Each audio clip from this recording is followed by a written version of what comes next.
In front of me is Realme P1 and today I would like to show you how you can edit passwords saved in Google Passwords Manager.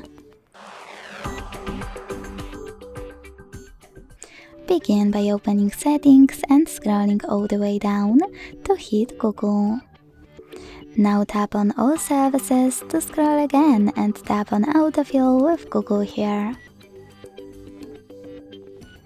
Then tap on Google Password Manager, select one of your passwords you wish to edit and enter your login method. Hit Edit, change whatever you want to, and then to save your changes, hit Save at the top right corner.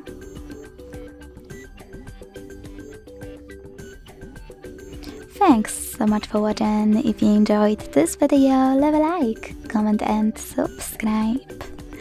Bye!